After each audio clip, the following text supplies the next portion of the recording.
नमस्ते नमस्कार जय हिंद दोस्तों, आप सभी का बहुत बहुत स्वागत। भारत में राष्ट्रीय और अंतर्राष्ट्रीय नवंबर 2024 में एक डेटा आया है। वो डेटा बताया कि भारत अब कितना मेट्रिक टन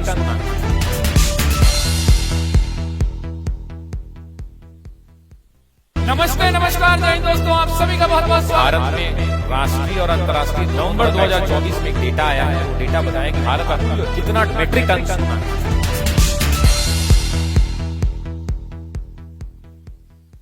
नमस्ते नमस्कार जय हिंद दोस्तों, आप सभी का बहुत बहुत स्वागत। भारत में राष्ट्रीय और अंतर्राष्ट्रीय नवंबर 2024 में एक डेटा आया है। वो डेटा बताया कि भारत अब कितना मेट्रिक टन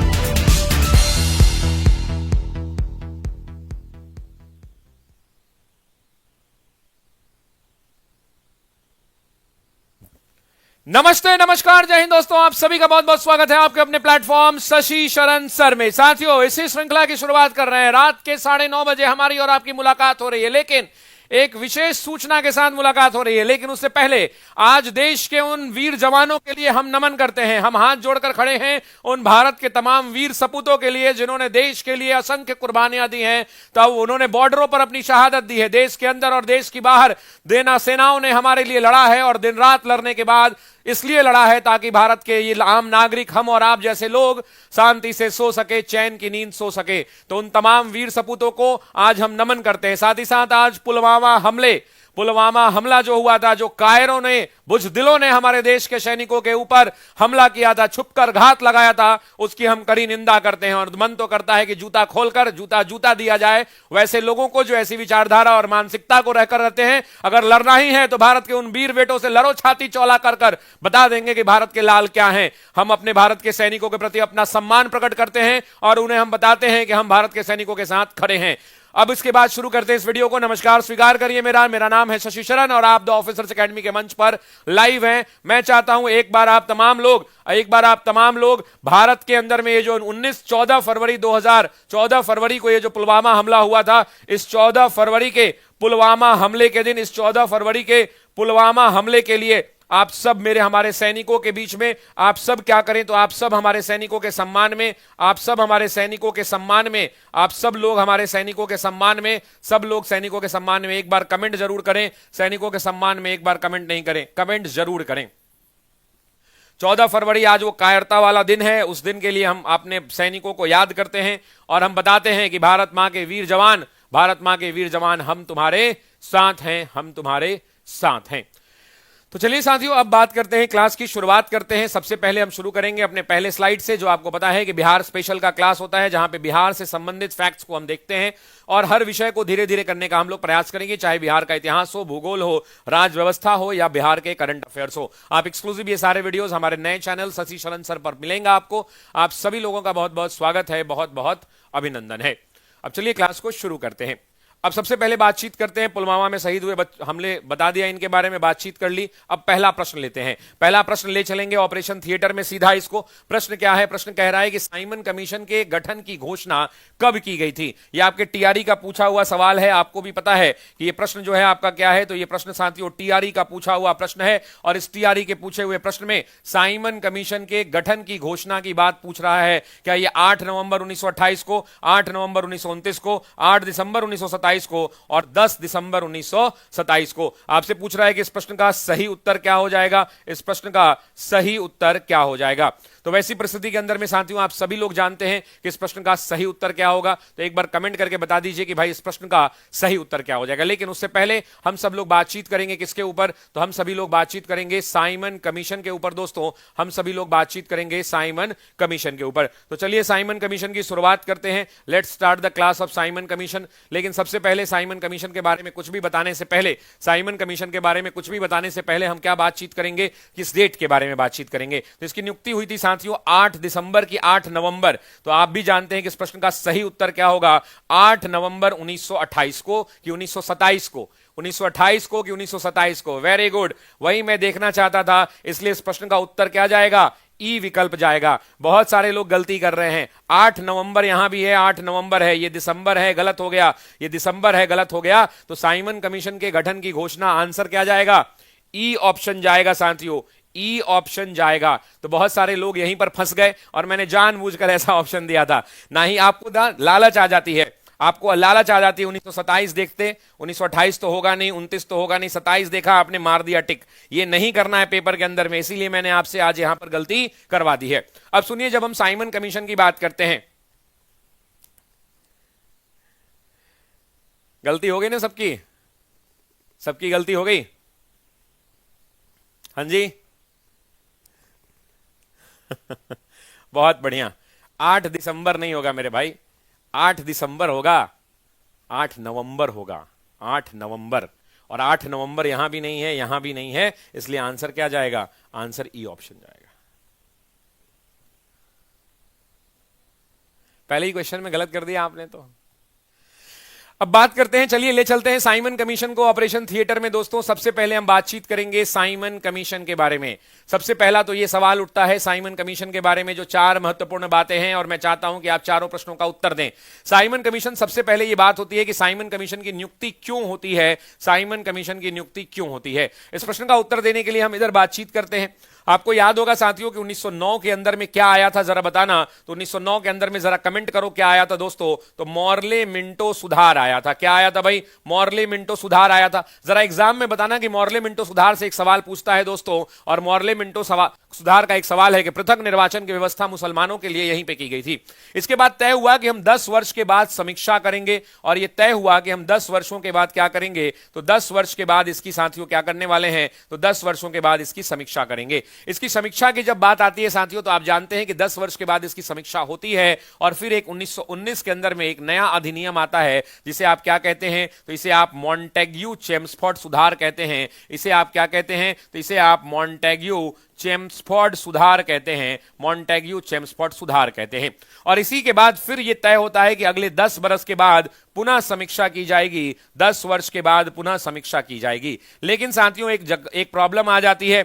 10 वर्ष कब होता है? 1929 में होता है। लेकिन यह समीक्षा 1929 में नहीं होकर 1927 में ही होनी शुरू हो जाती है। तब इतिहासकार आपसे पूछता है और एग्जामिनर आपसे पूछता है कि ऐसा क्या कारण रहा कि 1929 से 2 साल पहले, 2 वर्ष पहले, यानी 1927 के अंदर में ही इसकी नियुक्ति कर दी गई। पहला सवाल यही बनता है। लेकिन उससे पहले 2 सवाल और बनते हैं। मैं चाहता हूं कि दोनों प्रश्नों का आप उत्तर दें। पहला सवाल यह बनता है कि साइमन कमीशन की नियुक्ति जब की गई, उस समय ब्रिटेन के प्रधानमंत्री कौन थे? आपसे क्या पूछता है कि ब्रिटेन के प्रधानमंत्री कौन थे? आपसे पूछेगा कि ब्रिटेन के पीएम कौन थे साथियों। तो ब्रिटेन के प्रधानमंत्री की जब बात आती है, तो इस समय स्टैनले बाल्डविन हुआ करते थे, स्टैनले बाल्डविन हुआ करते थे, स्टैनले बाल्डविन हुआ करते थे। इस बात को ध्यान रखिएगा, स्टैनले बाल्डविन हुआ करते थे, इस बात को ध्यान रखिएगा। उसके बाद साथियों जब हम बात करते हैं, ब्रिटेन के पीएम स्टैनले बाल्डविन हुआ करते थे। और अब एक और सवाल आपसे पूछता है कि ये किस पार्टी के हुआ करते थे? तो आपको आंसर करना है। सभी लोग आंसर कमेंट बॉक्स में लिखिए, कंजर्वेटिव पार्टी। मैं चाहता हूं कि सभी लोग उत्तर लिखें इसमें, कंजर्वेटिव पार्टी। मैं चाहता हूं सभी लोग उत्तर लिखें, कंजर्वेटिव पार्टी, कंजर्वेटिव पार्टी। अब ये कंजर्वेटिव पार्टी के सदस्य हुआ करते थे, उनके चुनाव लड़ते थे। लेकिन आपको पता है कि ब्रिटेन के अंदर में चुनाव था, और चुनाव में इनको मने मन ऐसा लग गया था कि अब हम चुनाव हार जाएंगे। चुनाव जो है ब्रिटेन में आने वाला था, चुनाव जो है ब्रिटेन में आने वाला था, और इनको अंदर से फीलिंग आ रही थी कि भाई हम क्या करेंगे, तो हम चुनाव हार जाएंगे।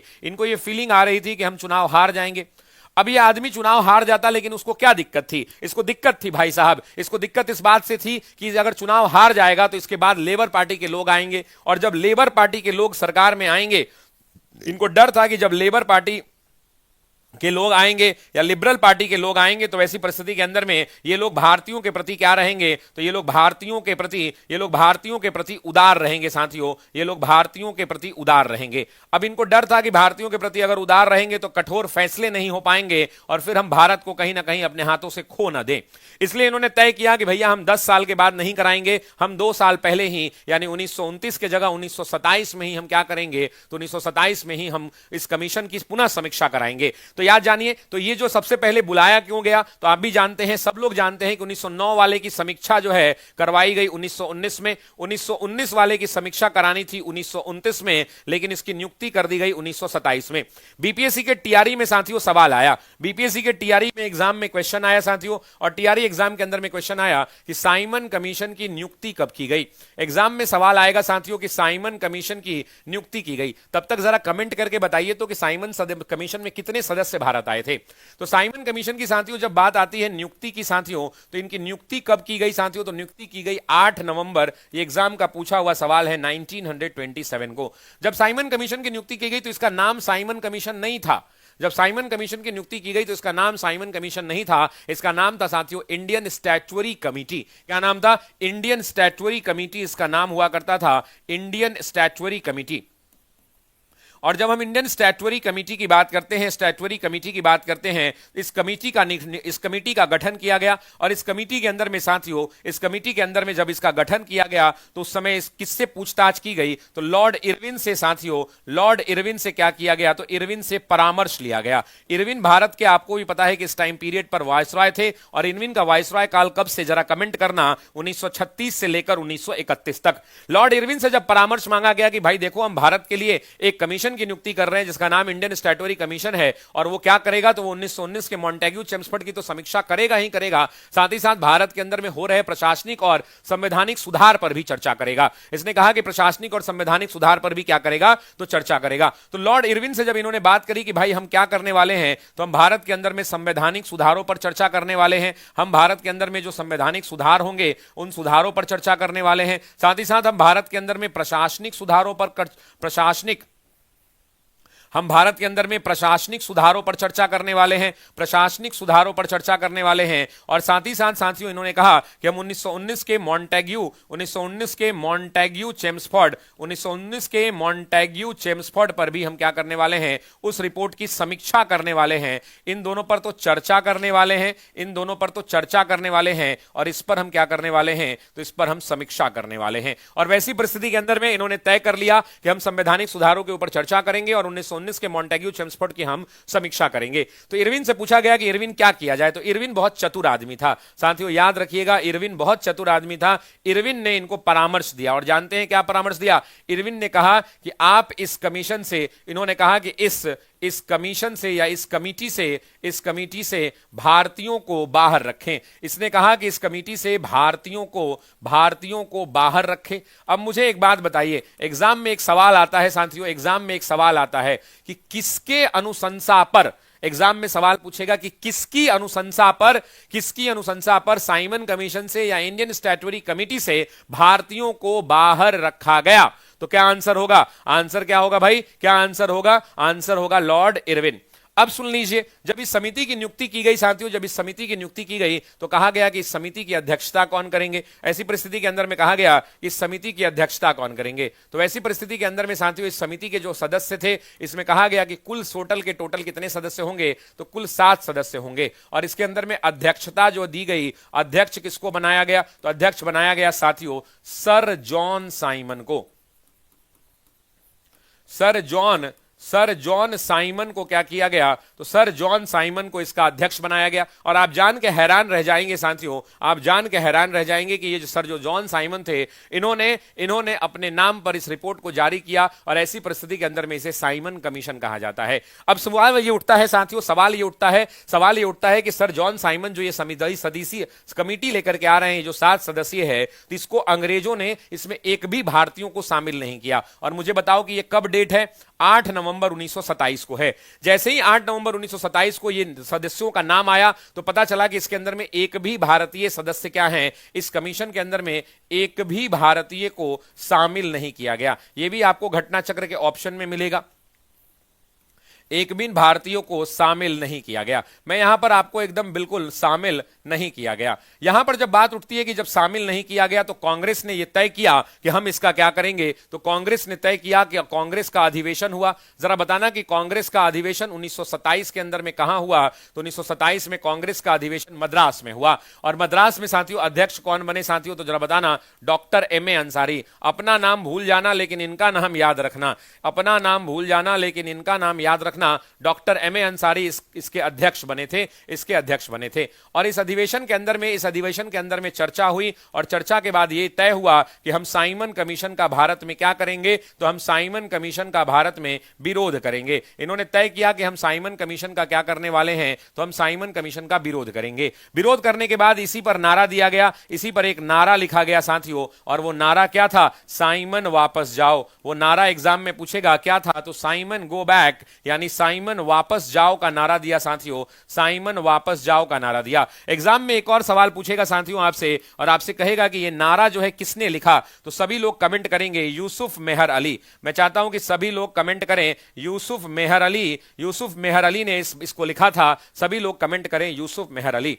अब सवाल ये उठता है साथियों कि जो यूसुफ मेहर अली हुआ करते थे, उन्होंने जब इस कमीशन की नियुक्ति की तो इन्होंने कहा कि हम एक भी लोगों का इसका विरोध करते हैं। विरोध का कारण क्या था? अगर आपसे पूछे कि विरोध का कारण क्या था, तो जो सबसे बड़ा विरोध का कारण था वो कारण था कि एक भी भारतीय सदस्य, या लिख सकते हैं कि सभी सदस्य अंग्रेज थे।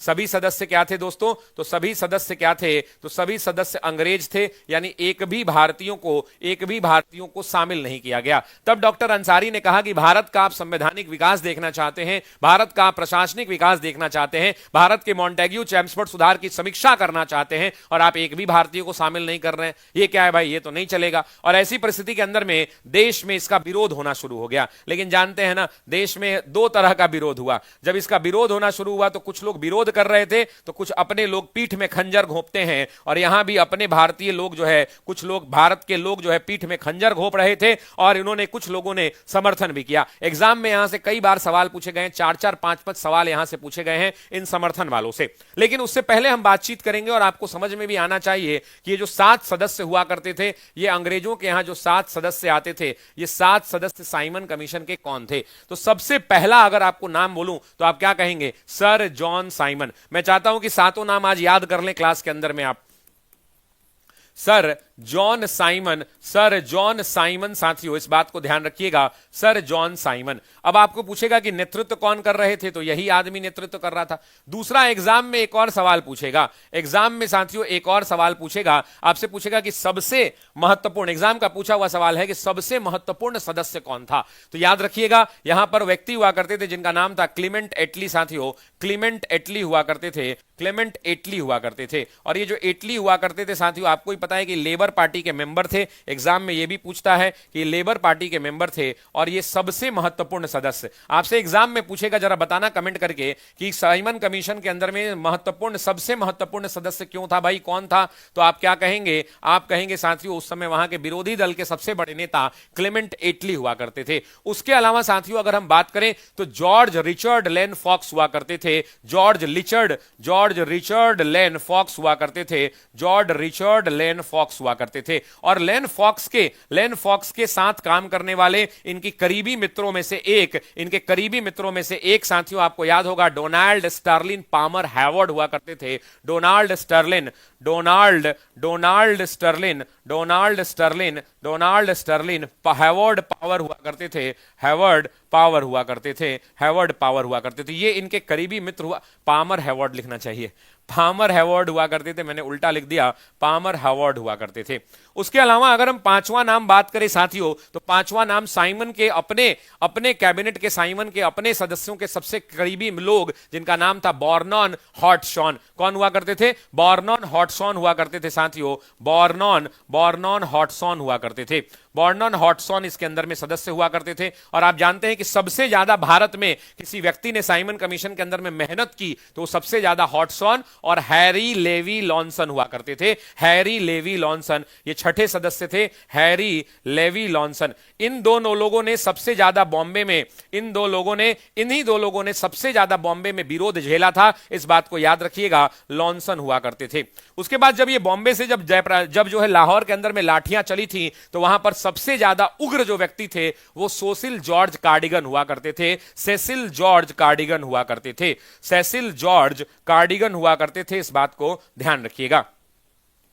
तो ये टोटल के टोटल सातों सदस्य हैं, और टोटल के टोटल सदस्य क्या हैं? तो सभी के सभी सदस्य अंग्रेज हैं। इसीलिए इस कमीशन को क्या कहा जाता है? इस कमीशन को श्वेत कमीशन कहा जाता है, क्योंकि इसमें एक भी भारतीय सदस्य क्या हुआ दोस्तों? तो एक भी भारतीय सदस्य जो है इसमें शामिल नहीं हुआ। एक भी ऐप पर जनवरी का करंट नहीं हो रहा है, चिंता मत कीजिए, बहुत जल्द आपसे मेरी मुलाकात होगी। अभी पहले यहां पढ़ाई कर लीजिए, ठीक है। अब आते हैं साइमन कमीशन के, तो बेसिक चीजें हमने देख ली, अब साइमन की बातचीत करते हैं। तो आप जानते हैं साथियों, यहां पर एक मैं मैं डायग्राम बनाऊंगा, वो डायग्राम में आप कमेंट करते चलिएगा। नियुक्ति जब पूछेगा सभी लोग कमेंट करिए, सभी लोग कमेंट करिए, अपना डेट ऑफ बर्थ भूल जाइए। और नियुक्ति कब हुई है तो 8 नवंबर 1927 को हुई है, 8 नवंबर 1927 को। दूसरा साथियों ध्यान रखेंगे कि ये भारत कब आया है, तो भारत आने का डेट सभी लोग कमेंट करेंगे। अभी अभी मैं कमेंट बॉक्स देखूंगा, अभी 3 फरवरी 1928 को, और पूछेगा भारत में ये कहां पहुंचे, तो बॉम्बे पहुंचे थे साथियों, हवाई जहाज से ये बॉम्बे पहुंचे थे। सभी लोग जो है कमेंट करिए, सभी लोग कमेंट करिए। वेरी गुड मेरे दोस्तों, बहुत बढ़िया, बहुत बढ़िया। काहे नहीं काम कर रहा माउस, हाँ बहुत बढ़िया।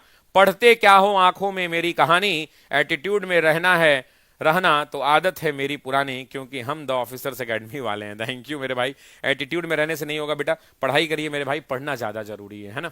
जब ये 3 फरवरी को बॉम्बे उतरे, सभी लोग ये डेट कमेंट बॉक्स में कमेंट कीजिए। 3 फरवरी को जब बॉम्बे उतरे तो बॉम्बे में इनका क्या होगा भाई, तो बॉम्बे में इनका विरोध होगा। एग्जाम में पूछता है कि विरोध के कौन से मानक अपनाए गए, तो आप बताएंगे उस प्रश्न के अंदर में कि इनको काले झंडे दिखाए गए, इनको काले झंडे दिखाए गए। आप बताएंगे कि इनके ऊपर नारा लगाया गया कि साइमन वापस जाओ, और तीसरा इनके ऊपर जो बॉम्बे के अंदर में सड़कें सूनी रहीं, बॉम्बे के अंदर में सड़कें सूनी रहीं, यानी बॉम्बे की सड़कें सूनी रहने का मतलब है कि पूरे बॉम्बे में हड़ताल हुआ। अब ये क्यों, ये हड़ताल भी एक तरह का विरोध है। मान लीजिए कि आपको पता चले कि पटना में आज मोदी जी का रोड शो है, आपको पता चले कि पटना में आज राहुल गांधी का रोड शो है मान लीजिए, और राहुल गांधी का रोड, इस पॉइंट को एक्सप्लेन कर रहा हूं, सुनो ध्यान से। मान लीजिए आपको पता चले कि पटना में आज राहुल गांधी का रोड शो है, और सारा पटना में हड़ताल हो जाए, सारा दुकान का शटर बंद रहे, हर घर में लोग अंदर रहें, तो वो बेइज्जती तो होगी ना राहुल गांधी जी की, कि वो भारत आए, पटना आए, और पटना आने के बाद साथियों उनका कोई भी स्वागत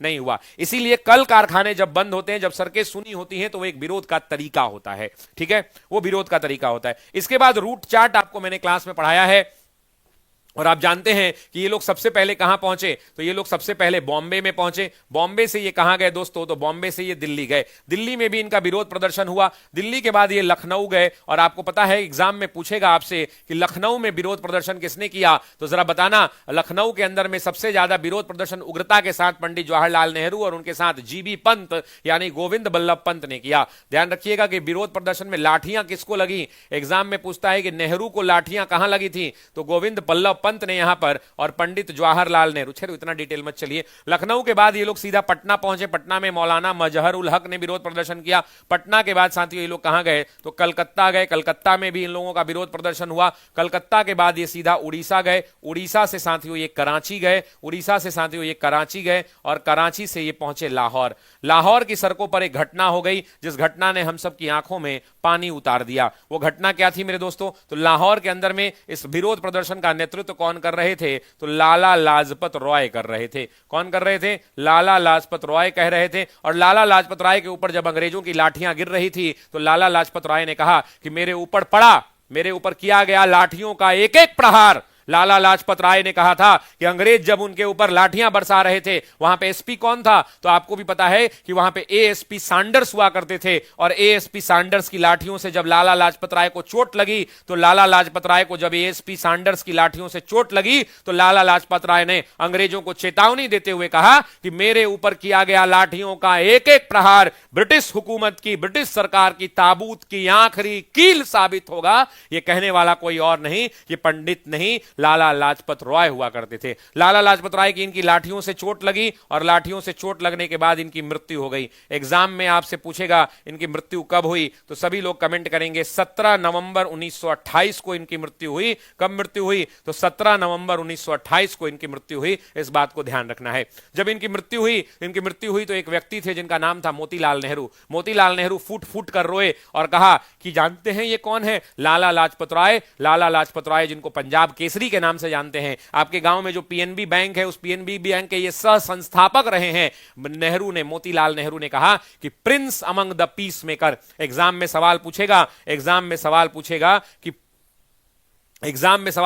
कि Prince among the peace maker किसको कहा गया है, जरा कमेंट करिए तो। Prince among the peace maker किसको कहा गया है, तो Prince among the peace maker की उपाधि साथियों लाला लाजपत राय को दी गई है। लाला लाजपत राय को दी गई है। पूछेगा किसने कहा, आपसे एग्जाम में पूछेगा मेरे दोस्तों, क्या पूछेगा आपसे एग्जाम में पूछेगा कि किसने कहा, तो आप कहना मोतीलाल नेहरू। मोतीलाल नेहरू ने कहा था साथियों, मोतीलाल नेहरू ने। और बताऊं साइमन कमीशन, अभी बताने को बहुत कुछ है। साइमन कमीशन में एक बात मेरी इच्छा है, बता दूं, एक बार मेरी इच्छा है मेरी साइमन कमीशन को लेकर के। साइमन कमीशन में हर समय भारत में कुछ ऐसे लोग होते हैं जो पीठ में खंजर घोंपते हैं, और ये भारत के हर इतिहास की परंपरा रही है कि पीठ में लोगों ने इतिहास के पन्नों को जब जब आप पलटेंगे, चाहे 1857 की क्रांति रही हो, वहां भी भारत के लंगर में कई बार रानी लक्ष्मीबाई के पीठ में खंजर घोंपा, सिंधिया ने, आपको पता है, अहिल्याबाई होलकर ने, लोगों के मराठा वाली कहानी निकल कर आएगी, तो कई बार ऐसे मिलेंगे। तो जब साइमन कमीशन भारत आया तो क्या होना चाहिए था? साइमन का विरोध होना चाहिए, साइमन वापस जाओ। लेकिन भारत में कुछ चमन ऐसे हुआ करते थे जिन चमन ने साइमन कमीशन का समर्थन किया कि ना ना साइमन तुम ठीक कर रहे हो, ना ना साइमन तुम ठीक कर रहे हो। यह बात कहां कही गई? तो यह बात वहां कही गई दोस्तों जहां पर यह नहीं कही जानी चाहिए थी। तो मेरे मन में एक सवाल आता है कि यहां पर दो पार्ट है, यहां पर दो पार्ट है, अगर कहें तो मैं एक ही स्लाइड में दोनों लिख देता हूं। साइमन कमीशन का एक ही स्लाइड में लिख ही देता हूं, वो ज्यादा अच्छा रहेगा आपको याद करने में भी और सब कुछ करने में। साइमन कमीशन का विरोध करने वाले लोग और साइमन कमीशन का समर्थन करने वाले लोग, इन दोनों का लिस्ट यही बना देता हूं अगर जगह मिल जाता है तो सबसे पहले हम बात किसका करेंगे? सबसे पहले हम बात करेंगे, विरोध नहीं, सबसे पहले तो अच्छी बात होगी, तो सबसे पहले समर्थन करने वाले लोगों की बातचीत। तो समर्थन कौन करेंगे भाई? समर्थन साइमन कमीशन का कौन करेंगे? मुझे बताइए, साइमन कमीशन का समर्थन कौन करेंगे? तो याद जानते हैं साइमन कमीशन का समर्थन सबसे पहले मुस्लिम लीग दो भागों में बटेगी, एक जिन्ना गुट और एक सफी गुट, एक जिन्ना गुट और एक सफी गुट। तो समर्थन में सबसे पहली जो पॉलिटिकल पार्टी, याद करते चलिए मेरे साथ, ये एग्जाम में आता है और लोग गलती करते हैं, मुस्लिम लीग में कौन सा गुट, यही पूछा था, तो याद रखिएगा सफी गुट। पंजाब की political party unionist party, Punjab के अंदर में रहने वाली यूनियनिस्ट पार्टी, ये पंजाब वाली पार्टी थी जिसने साइमन को कहा था ना ना साइमन तुम ठीक कर रहे हो। मद्रास वाली जो कांग्रेस का जो जो विरोध करता था वो सब इसका समर्थन करेगा। जस्टिस पार्टी जो मद्रास के अंदर में हुआ करती थी, अच्छा ये भी पूछता है कहां पे, तो ये पंजाब में। अच्छा कुछ लोग कह रहे हैं कमेंट बॉक्स के अंदर में कि सर इतना डिस्कशन मत कराइए, अगर आप मुझे कहेंगे तो मैं इतना डिस्कशन छोड़ दूंगा, अगर आप मुझे कहेंगे तो मैं डिस्कशन नहीं कराऊंगा। मोहम्मद आलम पुरुषोत्तम, बबीता कुमारी प्रिया, बबीता कह रही है मुस्लिम एलआई के लीग, रावी द्विवेदी जी समर्थन दिया, सफी गुट, मुस्लिम लीग, जस्टिस पार्टी, यूनियन पार्टी, अखिल भारतीय, हाँ वो तो भी बताऊंगा मैं। ये हो गया तीसरी बात। अच्छा जस्टिस पार्टी कहां पे दोस्तों? तो सभी लोग कमेंट करना जरा, मद्रास के अंदर में। चौथा एक पॉलिटिकल पार्टी हुआ करती थी जिसका नाम था सेंट्रल सिख ऑर्गेनाइजेशन, यानी केंद्रीय सिख संगठन, केंद्रीय सिख संगठन, केंद्रीय सिख संगठन, केंद्रीय सिख संगठन, यह हुआ करता था। कौन सा एक और पॉलिटिकल पार्टी हुआ करती थी जिसने समर्थन किया था, अखिल भारतीय अछूत संगठन, अखिल भारतीय अछूत संगठन, all India untouchability, Akhil Bharatiya अछूत संगठन, अनटचेबिलिटी लीग ने इसका समर्थन किया था। लेकिन भारत के शेर अभी जिंदा थे, भारत के बहुत सारे ऐसे बेटे थे जिन्होंने भारत मां की लाज रखी अपनी, और लाज रखने में साइमन कमीशन का विरोध किया और बढ़ चढ़कर विरोध किया। साइमन का जब विरोध की बात करेंगे तो साइमन कमीशन के विरोध में साथियों मुस्लिम लीग की बात आती है, लेकिन यहां पर मुस्लिम लीग में जिन्ना गुट हुआ करता था, और जिन्ना गुट ने क्या किया साथियों? तो जिन्ना गुट ने क्या किया? तो जिन्ना गुट ने इनका विरोध किया। दूसरा, उसके अलावा भारतीय राष्ट्रीय कांग्रेस हुआ करती थी साथियों, कांग्रेस ने बढ़ चढ़कर इनका विरोध किया, बोला कि छाती दर्द देंगे, इतना विरोध किया कांग्रेस, बढ़ चढ़कर विरोध किया। उसके अलावा इंडियन लिबरल एसोसिएशन एक पॉलिटिकल पार्टी हुआ करती थी, इंडियन लिबरल एसोसिएशन, उस पार्टी ने भी, ये सब का नाम एग्जाम में पूछता है मेरे भाई, ये सब का नाम लोग पैसा लेके पेड बैच में इतना नहीं पढ़ाता होगा। Indian liberal association, Indian liberal association. चौथी बात साथियों, एक और पॉलिटिकल पार्टी थी, लंबा नाम था, याद है? भारतीय औद्योगिक एवं वाणिज्यिक कांग्रेस, भारतीय औद्योगिक एवं वाणिज्यिक कांग्रेस, भारतीय औद्योगिक एवं, भारतीय औद्योगिक एवं वाणिज्यिक कांग्रेस, एवं वाणिज्यिक कांग्रेस, वाणिज्यिक कांग्रेस, वाणिज्यिक कांग्रेस, वाणिज्यिक कांग्रेस। पांचवी बात जो यहां पर करनी चाहिए थी वो मदन मोहन मालवीय की पॉलिटिकल पार्टी जिसका नाम था हिंदू महासभा, उसका क्या नाम था? क्या लग रहा है इतना? गुरुजी आज मैं पहली बार कमेंट कर रहा हूं, कुछ अच्छा से आशीर्वाद दे दीजिए और आपका हाथ हमेशा मेरे ऊपर रहे। गुरुजी के चरणों में तहे दिल से मेरा प्रणाम। खूब खूब आशीर्वाद ब्रांड निरंजन ब्लॉग जी, ब्रांड निरंजन ब्लॉग जी, आपको खूब खूब आशीर्वाद। और हम बस यही आशीर्वाद आपको देते हैं कि खूब खूब आशीर्वाद, है ना, खूब खूब आशीर्वाद।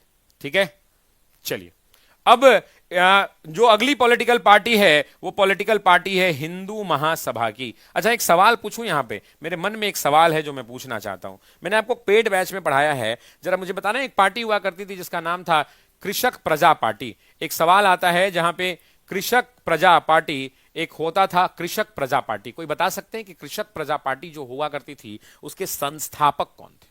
मैंने क्लास में पढ़ाया है। कितने लोग कमेंट कर रहे हैं, आंसर मुझे देखना है। कितने लोग कमेंट कर रहे हैं कृषक प्रजा पार्टी के संस्थापक कौन थे? जरा कमेंट करिए, कृषक प्रजा पार्टी के संस्थापक। सर एस्टेट के लिए कुछ कीजिए, एस्टेट के लिए बहुत कुछ किया जाएगा, चिंता मत कीजिए। तो पहले तो एस्टेट के लिए कुछ नहीं, पहले तो कृषक प्रजा पार्टी का बताइए। उसी को हम कहते हैं किसान मजदूर पार्टी। बहुत लोग इसको कृषक मजदूर पार्टी कहते हैं, बहुत लोग किसान मजदूर पार्टी कहते हैं, है ना। तो सारे नाम इसके हैं। तो ये इन सारे लोगों ने क्या किया था, तो इसका विरोध किया था साथियों, विरोध किया था। हालांकि साइमन कमीशन ने अपनी रिपोर्ट सौंपी, रिपोर्ट के अंदर में अनुशंसा की और 5 महत्वपूर्ण बातें उसने कही कि जो 10-10 साल पे ये जो खेल हो रहा है, साइमन कमीशन ने क्या कहा, साइमन कमीशन ने कहा कि जो 10 वर्षों पर समीक्षा आप कर रहे हैं, इस समीक्षा को आप बंद कर दीजिए। दूसरा, उन्होंने कहा कि प्रांतों के अंदर में द्वैध शासन को समाप्त करके रेस्पॉन्सिबल गवर्नमेंट यानी उत्तरदायी शासन की स्थापना कीजिए। तीसरा, उन्होंने कहा कि केंद्र के अंदर में उत्तरदायी सरकार की स्थापना बिल्कुल नहीं कीजिए। चौथा, उन्होंने कहा कि भारत को मतलब बर्मा को भारत से अलग कीजिए। और पांचवा, उन्होंने कहा कि उड़ीसा और सिंध को अलग प्रदेश का दर्जा दीजिए। और लास्ट वाली बात आपको नहीं भूलनी है कि उन्होंने कहा था, एग्जाम का टीआरई का क्वेश्चन है और उसमें पूछा गया कि मताधिकार का प्रतिशत 3% से बढ़ाकर 12 से 15% करने का अनुशंसा कहां किया गया था? तो अनुशंसा यहीं किया गया था। इस बात को आपको ध्यान रखना है। Is it clear to everyone in the class? क्या ये सभी लोगों को क्लियर है? अगर सभी लोगों को क्लियर है तब तो हम लोग आगे बढ़ेंगे, अन्यथा पीछे ही रह जाएंगे। बोलिए अगर क्लियर है तो। Is it clear to everyone? हम लोगों को भी आशुर, हाँ बिल्कुल सही उत्तर आ गया। फजलुल हक, बिल्कुल सही मेरे भाई प्रतिभा पटेल हैं, प्रतिभा कह रही हैं फजलुल हक। ठीक है, अभी तो बताने को बहुत कुछ है सर जॉन साइमन कमीशन में, लेकिन अगले प्रश्न पर चलते हैं। अगला प्रश्न जो है ना आपके लिए सरप्राइज है, खोलूं? अगला प्रश्न आपके लिए सरप्राइज है, खोलूं? चलिए आइए अगला प्रश्न लेते हैं। अगला प्रश्न साथियों क्या कह रहा है? कह रहा है कोयना, तुंगभद्रा और भीमा नदियां निम्नलिखित में से किस नदी की प्रमुख सहायक नदियां हैं? आपसे पूछ रहा है कि कोयना, तुंगभद्रा और भीमा जो है ये जो नदियां हैं ये किसकी सहायक नदियां हैं? साथियों आपसे एग्जाम में पूछ रहा है कि ये किसकी सहायक नदियां हैं। तो कमेंट कीजिए, क्या ये ताप्ती की हैं, क्या ये गंगा की हैं, क्या ये गोदावरी की हैं या कृष्णा नदी की है? आपको उत्तर देकर बताना है कि ये किसकी है। पहले तो ये बता दीजिए, और जब पहले आप ये बता देंगे तो फिर हम लोग आगे की बातचीत करेंगे। साइमन कमीशन बोलिए स्वाहा। हाँ भाई बोल दीजिए साइमन कमीशन, सभी लोग एक बार पहले बोलिए स्वाहा। साइमन कमीशन को स्वाहा बोलिए पहले एक बार साइमन कमीशन को स्वाहा बोलिए। कावेरी नहीं, कृष्णा उत्तर होगा इसका। साइमन कमीशन को बोलिए स्वाहा। चलिए अब देखिए, भारत के अंदर में जब हम इस नदियों की बात करते हैं, कोयना की बात करें, तुंगभद्रा की बात करें या भीमा की बात करें, तो साथियों ये कृष्णा की सहायक नदियां हैं। लेकिन देखिए जब आप ड्रेनेज सिस्टम की इंडिया में बात करते हैं साथियों, जब इंडिया में ड्रेनेज सिस्टम की बात करते हैं तो 4-5 ऐसे ड्रेनेज सिस्टम हैं जिनको आप बड़े डिटेल में आप पढ़ते हैं। चाहे आप ब्रह्मपुत्रा को पढ़ें, आप गोदावरी को पढ़ें, आप गंगा ड्रेनेज सिस्टम, गंगा तो पूरा एग्जाम का इकलौता सवाल है, गंगा नदी प्रणाली जो है या नहीं है? तो वैसी परिस्थिति के अंदर में भारत के अंदर में बहुत सारी ऐसी महत्वपूर्ण नदियां हैं, लेकिन उन महत्वपूर्ण नदियों के भीतर भी जब आप बात करते हैं तो हम बहुत सारी प्रमुख नदियों के बारे में पढ़ते हैं, जैसे गंगा के बारे में पढ़ते हैं, सिंधु के बारे में पढ़ते हैं, गोदावरी के बारे में पढ़ते हैं, ब्रह्मपुत्रा के ड्रेनेज सिस्टम के बारे में पढ़ते हैं, बहुत सारी इन चीजों के बारे में पढ़ते हैं। और जब हम पढ़ते हैं तो एक चीज समझना होता है, सबसे पहले तो नदियों का रूट समझना होता है, और नदियों के रूट के बाद आपको यह समझना पड़ता है कि ये नदियां जो है बाएं तरफ से कौन मिलती हैं और दाहिने तरफ से कौन मिलती हैं, इनके बारे में, इनकी जो ट्रिब्यूटरीज होती हैं उनके बारे में समझना होता है। और उसके बाद उससे भी ज्यादा इंपॉर्टेंट यह होता है कि आप उनकी सहायक नदियों के बारे में आपसे पूछा जाता है। आपसे परीक्षा में क्या पूछा जाता है, सहायक नदियों के बारे में। तो इस प्रश्न को बताने का मतलब यह है कि इसको ले चलते हैं ऑपरेशन थिएटर में। शुरू करें इसका ऑपरेशन। तो सबसे पहले हम जो भारत की प्रमुख बड़ी बड़ी नदियां हैं, जो बड़ी नदियां हैं, महत्वपूर्ण नदियां हैं, उनकी सहायक नदियों के बारे में बातचीत करेंगे। उनकी सहायक नदियों के बारे में पीजीटी टेस्ट इतिहास, सर पीजीटी इतिहास का टेस्ट सीरीज कब से शुरू होगा, मैथ्स के लिए भी टेस्ट ले। तो चलिए सबसे पहले हम बातचीत करते हैं और मैं चाहता हूं कि आप उत्तर देते चलें। मैं आपको एक्टिव देखना चाहता हूं। मैं आपसे जब पूछूं, सबसे पहले मैं आपसे पूछता हूं सबसे आसान सवाल, और सबसे आसान यही है कि सिंधु नदी की बात कर लेते हैं। सबसे पहले सिंधु नदी की बात करते हैं। तो जरा मुझे बताइए कि जब मैं सिंधु नदी की बात करता हूं तो सिंधु के अंदर में जो 5 बहुत प्रोमिनेंट है, 1 2 3 4 5, ये 5 बड़ी जो सहायक नदियां हैं सिंधु के बारे में कौन कौन सी। तो सबसे पहला झेलम, सबसे पहला कौन सा, जरा मेरे साथ कमेंट करिए, झेलम। सबसे पहला कौन सा मेरे दोस्तों, झेलम। दूसरा अगर हम बात करेंगे तो झेलम की सबसे अच्छी कौन, रावी। तीसरा कौन, व्यास। चौथा कौन साथियों, चिनाब। और जरा पांचवा बताइए तो कौन सा है, पांचवा बताइए तो कौन सा है, सतलुज है। पांचों का नाम आप कमेंट करें। ऐसा नहीं है, सिंधु में इसके अलावा भी अन्य नदियां हैं, लेकिन वो आपके परीक्षा के दृष्टिकोण से खूब महत्वपूर्ण नहीं है। अगर आप मुझे कहिएगा तो मैं उनका भी नाम लिख दूंगा। अब बात कर लेते हैं, जब ये सिंधु नदी की सिस्टम के बारे में आपने देखा, तो दूसरा हम देखते हैं कौन सा, या तो ब्रह्मपुत्रा या तो गंगा। तो सबसे पहले हम गंगा की बात कर लेते हैं, हर हर गंगे कर देते हैं। खैर गंगा में तो इतनी सारी हैं कि बताना कम पड़ जाएगा जगह, लेकिन जो प्रमुख नदियां हैं गंगा की सहायक, उनके बारे में बात कर लेते हैं। यमुना है, यमुना है साथियों सबसे पहले। यमुना के बाद बताइए चंबल को कहेंगे क्या, चंबल को कहेंगे क्या। सोन है ना, सोन है क्या, बिहार में आइए ना, बिहार में आइए, सोन है क्या। सोन के अलावा बताइए एक नदी फतुहा में बिहार में मिलती है, फतुहा में एक नदी मिलती है, कौन सी नदी है जरा बताइए कमेंट करके। फतुहा वाली नदी का आप नाम बताइए। गंगा के अंदर में घाघरा है क्या साथियों, घाघरा है क्या जरा बताइए।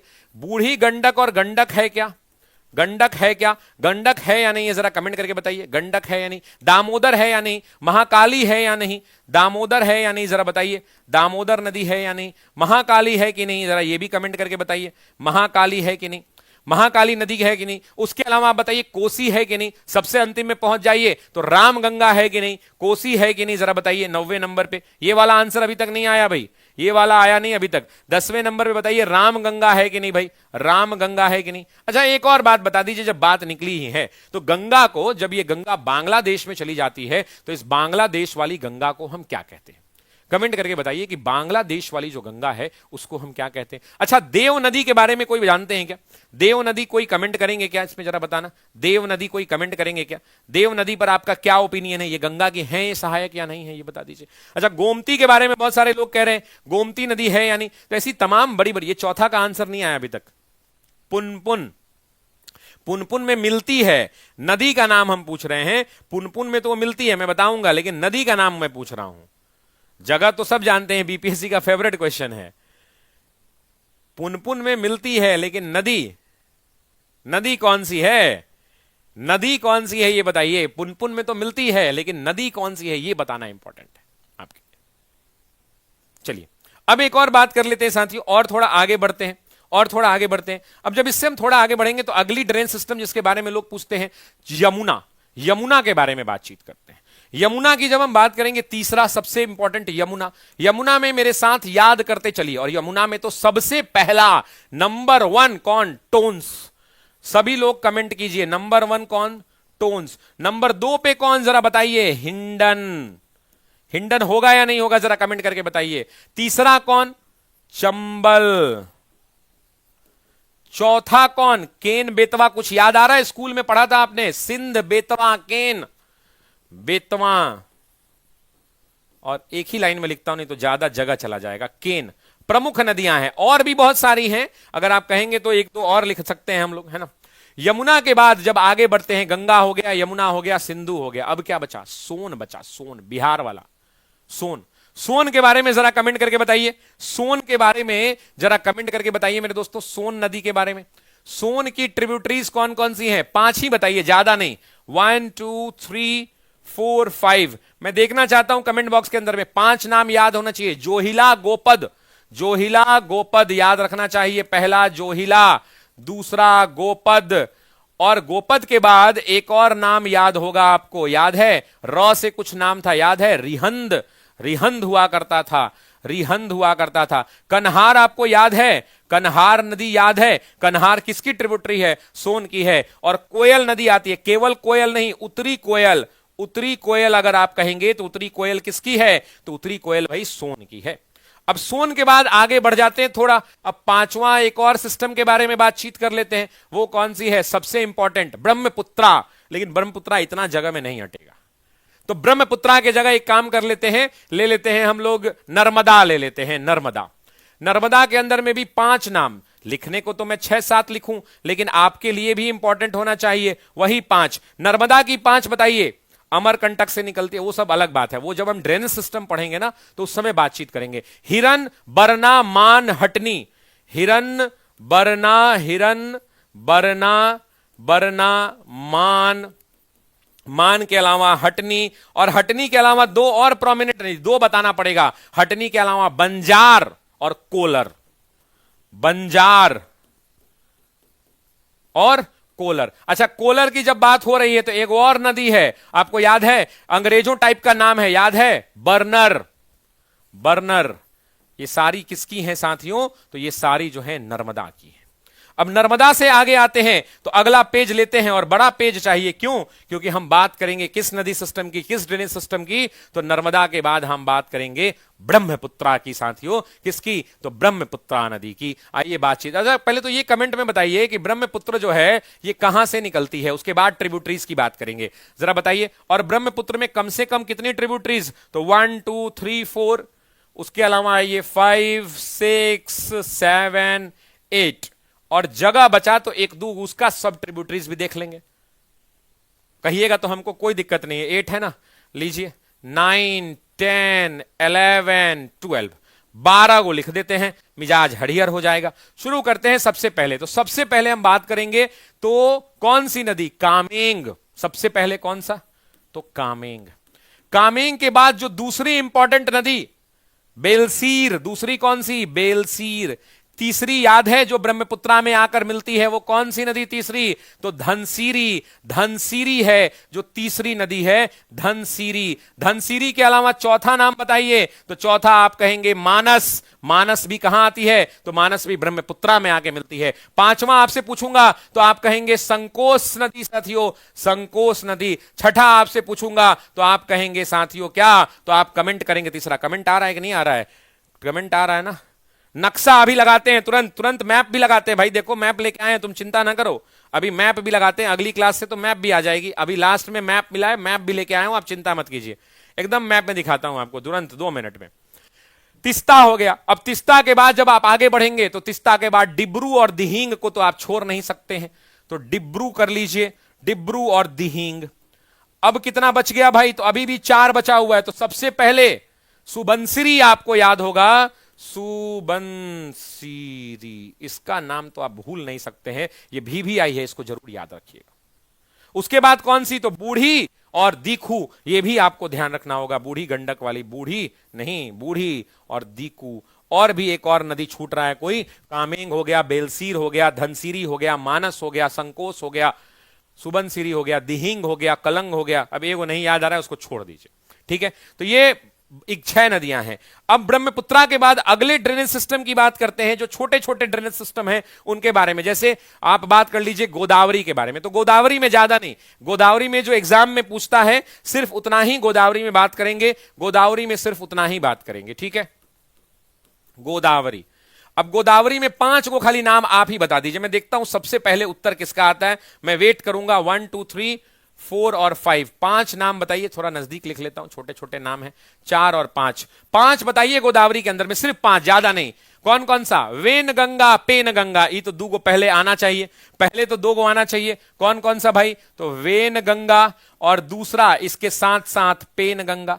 जब ये 2 आ गया तो जरा सा और ऊपर चलिए मेरे दोस्तों। जैसे ही ऊपर चलेंगे तो इंद्रावती, और इंद्रावती सबसे उसके ऊपर चले तो इंद्रावती, और इंद्रावती के बाद 2 और नाम अगर आपको याद नहीं है तो एक नाम है सबरी और दूसरा नाम है मंजीरा। एक नाम है सबरी और दूसरा नाम है साथ साथियों मंजीरा। आप कहेंगे तो एक दो और लिख दूंगा, लेकिन हमने 5 की सीमा बांध ली है क्योंकि अगला प्रश्न भी करना है। गोदावरी के बाद नेक्स्ट ड्रेनेज सिस्टम कृष्णा की बात कर लेते हैं, क्योंकि यह प्रश्न जो था यह प्रश्न कृष्णा से है। और जैसे ही कृष्णा का नाम आता है तो सबसे पहला कौन सा, तो सबसे पहला तुंगभद्रा।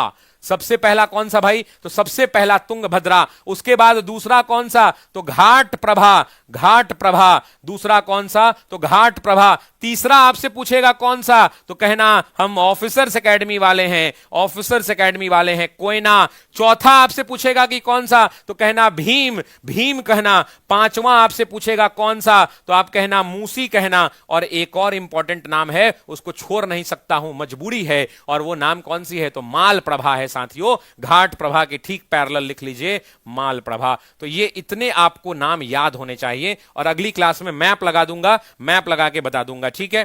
नेक्स्ट कृष्णा के बाद, कृष्णा के बाद लिस्ट तैयार कीजिए। कितना नंबर हो गया कृष्णा, कृष्णा हो गया 8वां साथियों। अब बात कर लेते हैं 9th। अगले दिन से मैप भी आ जाएगा। हम बात कर लेते हैं 9th में किसका, तो महानदी का। जरा महानदी के बारे में, महानदी के बारे में अगर आप बताना चाहते हैं तो बताइए। महानदी के बारे में, महानदी के बारे में फटाक से 5 को बताइए। छोड़िए 5, महानदी के बारे में सिर्फ 2 ही बताइए। 5 तो बहुत छोड़ दीजिए, 2 बताइए। हसदेव, सिनाथ, मांड, जोंक, ओंग, तेल, ये सब किसकी नदियां हैं, तो ये सब महानदियां हैं। लेकिन 2 को नाम लिख दीजिए। एक नाम लिख देता हूं शिवनाथ, एक नाम लिख देता हूं शिवनाथ, और एक जो आप कहिएगा, जो मन करे आपको। जोंक मन करे जोंक लिख लीजिए, जोंक मन करे जोंक लिख लीजिए। ओंक मन करे ओंग लिख लीजिए, ओंक मन करे ओंक लिख लीजिए। आपका मन करे तेल लिखने के लिए, हसदेव लिखने के लिए, इब लिखने के लिए, जो लिखने के लिए मन करे, इब लिखने के लिए मन करे इब लिख लीजिए। हसदेव लिखने के लिए मन करे हसदेव लिख लीजिए, जो लिखने का मन करे। लेकिन मैंने 10 कहा था तो 10 पुराऊंगा। महानदी के अलावा लास्ट क्या बच गया है भाई, लास्ट क्या बच गया देख लीजिए एक बार। सिंधु हो गया, सिंधु के बाद गंगा, यमुना, सोन हो गया, नर्मदा हो गया, ब्रह्मपुत्रा हो गया, ब्रह्मपुत्रा गोदावरी हो गया, कृष्णा हो गया, महानदी हो गया, एक वो छूट गया कावेरी। कृष्णा के बाद कौन सा, तो कृष्णा के बाद कावेरी। चलिए कावेरी वाले में तो जगह है हमारे पास। कावेरी में क्या है भाई, तो कावेरी में हमारे पास जगह है। तो कितना लिख दिया जाए, 5-7 को यहां लिख दिया जाए कावेरी में। 10 को कहिएगा, 10 को लिख देंगे। सबसे पहले कावेरी में कौन सा, तो हरंगी। सबसे पहले कावेरी में कौन सा, हरंगी। दूसरा एक महत्वपूर्ण नदी जो कावेरी के अंदर में है, जिसका नाम है हेमावती, जिसका नाम क्या है, हेमावती, हेमावती। तीसरा नाम आपसे पूछेगा, एक और नदी है जिसका नाम है भवानी नदी, भवानी नदी। चौथा नाम आपसे पूछेगा तो याद रखना, आप कहना काबिनी नदी, काबिनी नदी, काबिनी नदी, काबिनी नदी। पांचवा आपसे पूछेगा तो आप कहना, पांचवा आप कहना आर्कवती नदी, आर्कवती नदी। आपसे छठा पूछेगा, यहां जगह है इसलिए लिख दे रहा हूं। आपसे छठा पूछेगा तो आप कहना छठा है लक्ष्मण तीर्थ नदी, लक्ष्मण तीर्थ नदी। आपसे 7वां पूछेगा तो आप 7वें के बारे में कहना, 7वें में कहेंगे नोयाल। और 8वां पूछेगा तो आप कहना सिमसा, 8वां पूछेगा तो सिमसा कह देना, सिमसा कह देना। और 7वां सिमसा कह देना, और 8वां अगर पूछेगा तो नोयाल कर देना। एक वो जगह यहां और अटने का खाली है, एक वो जगह अटने का और यहां खाली है। बताओ क्या नाम लिख दें, बताओ क्या नाम लिख दें। जो नाम कहोगे वो मैं नाम लिख दूंगा, जो नाम आप कहोगे मैं वो नाम लिख दूंगा। भारत के अंदर में जितने भी नदियां हैं वो बहुत सारे नदियां उद्गम स्थल के द्वारा पहचान ली जाती हैं, बहुत सारी नदियां हिमनदों से आच्छादित होती हैं, बहुत सारी नदियां हिमालय पर्वत से निकलती हैं, बहुत सारी नदियां पर्वतीय प्रायद्वीपीय पठारों से धीरे धीरे निकल कर जाती हैं, आगे बढ़ती हैं, प्रायद्वीपीय नदी कहलाती हैं।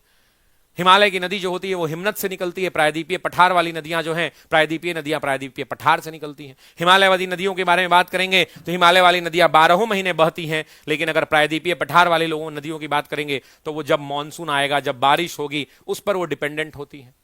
एक में सालों भर पानी रहता है, एक में मौसम के अनुसार पानी रहता है। तो ऐसे बहुत सारी चीजें हैं जो आपको पढ़ने को मिलेंगी। तो आप बताइए, मुझे जरा कमेंट करके बताइए। एडवांस मैथ भी करवा ही दीजिएगा। एडवांस मैथ तो आप जो बोलिए, अलजेब्रा कहिए, अलजेब्रा, ट्रिग्नोमेट्री कहिए, ट्रिग्नोमेट्री, कोऑर्डिनेट ज्योमेट्री, जहां कहिए वहां मिल लेंगे आपसे। जैसा कहिए वैसा, जिनने कहिए उनने, जहां से कहिए वहां से, मतलब आप जो कहिएगा हम वो करने के लिए आपके लिए तैयार है। बस इतना ही हम कहना चाहते हैं।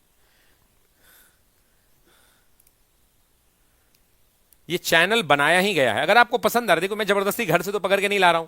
अगर आपको लगता है कि आपको शशि सर की पढ़ाई की बातें समझ में आती हैं तो आप यहां जरूर क्लास करें। और अगर आपको लगता है कि शशि सर की बातें आपको पढ़ाई हुई समझ में नहीं आती हैं तो कोई बात नहीं भाई, नहीं आती हैं तो क्या कर सकते हैं, कुछ नहीं कर सकते।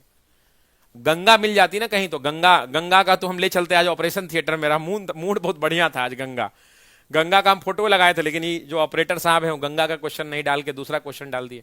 अगर गंगा आज होता तो गंगा के बारे में हम लोग बहुत अच्छे से बातचीत करते। मतलब समझ ही रहे हैं हम, अच्छा से बातचीत का मतलब क्या होता है।